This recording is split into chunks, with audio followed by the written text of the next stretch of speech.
So, how many of us in the past dozen years or so have picked up a ukulele in order to add a new voice or color into our playing?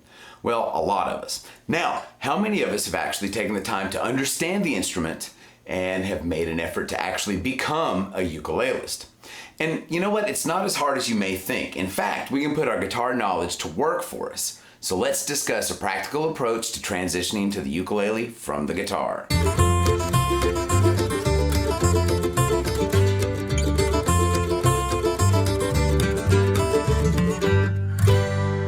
Hey everybody, welcome to String 'em Up. My name's David Holland, and I do in fact have a ukulele with me today. So let's jump into some fresh territory. So here's the reality. If you can play guitar, you can already play the ukulele. It's that simple. Well, really it's not. There are some things that we'll need to address, but quite simply, we already physically know what to do. So there are two ways you can participate in this video. One is to grab your ukulele, or if you don't have a ukulele, get your guitar, remove your low E and A strings, slap a capo on the 5th fret, and you now sort of have a soprano, concert, or tenor ukulele. And the reason I say sort of is because the D string, which is now a G, because remember we have a capo at the 5th fret, is still in the same octave relative to the other strings. On the ukulele, it's what we call a re-entrant string, which is simply a fancy schmancy French word meaning essentially tuned an octave higher than usual. Now, don't worry about tuning the G string up an octave. For the purposes of this discussion, it's not that important, so feel free to leave it in the standard octave. So now, as far as our fretting hand is concerned, notice that if we simply play as much of our standard chord shapes as we can, and remember, we're now 2 strings fewer than usual, we can still group them into sets just like we would on the guitar. For example, C, F,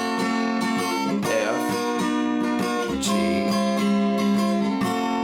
or we could go G, C, D, or we could even go A,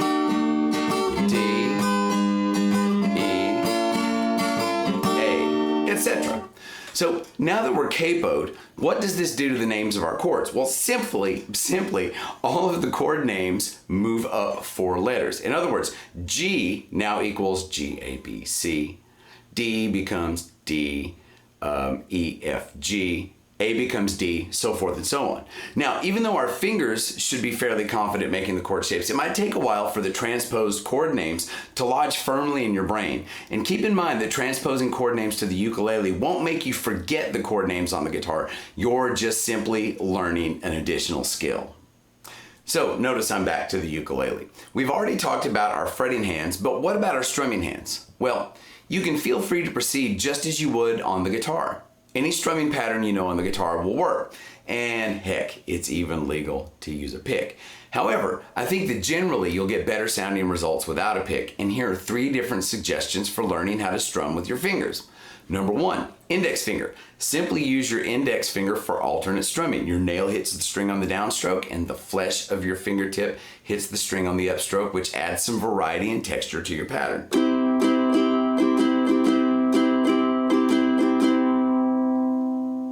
Option 2, use your thumb. It's the same as using the index, except the nail and the flesh alternation inverts.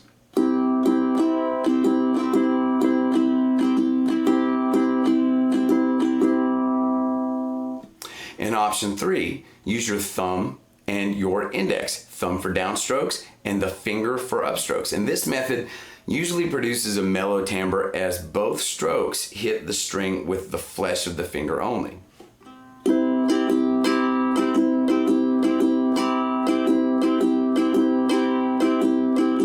Now, the advantage to this technique is that it feels very similar to playing with a pick. Now, personally, I prefer the index finger method.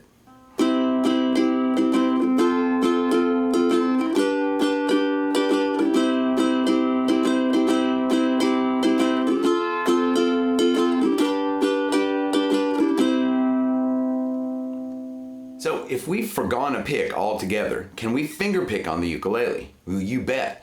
But remember, even though the mechanics, the right hand mechanics are virtually the same as on the guitar, the results can be wildly different.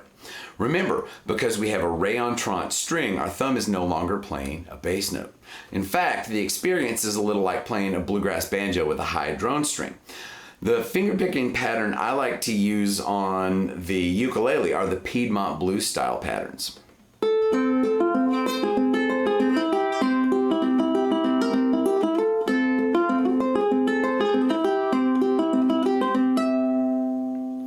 And I won't go into the Piedmont style here in depth. Maybe that's a topic for another video, but I'll give you the gist of the pattern if you'd like to figure it out.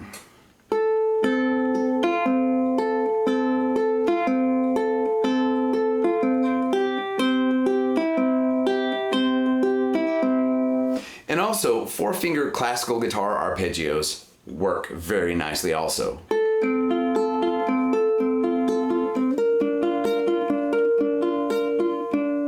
Or even things like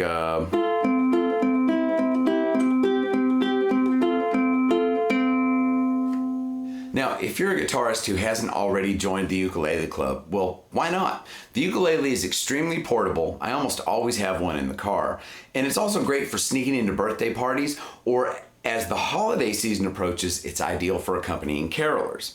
And if you're worrying about funding another instrument purchase, don't sweat it too much. You can find a decent, not necessarily a great, but a decent ukulele in the $50 to $75 price range. Also remember that ukuleles fit small hands very well and are an ideal way to get your children, nieces, nephews, younger cousins, etc. to get excited about music. Well, that's about it for now. Now, I do plan on doing some more segments of ukulele for guitarists a little bit later. And one of those will be aimed more toward classical guitarists when I can figure out the proper way to present it. I also plan on doing a supplemental video to this one, and it may be a while, so keep your eyes peeled. Remember, like, share, and subscribe if you enjoy the channel's content. Comments and suggestions are always welcome. So be careful, stay safe and healthy, and drink lots of water. See you next time. Bye.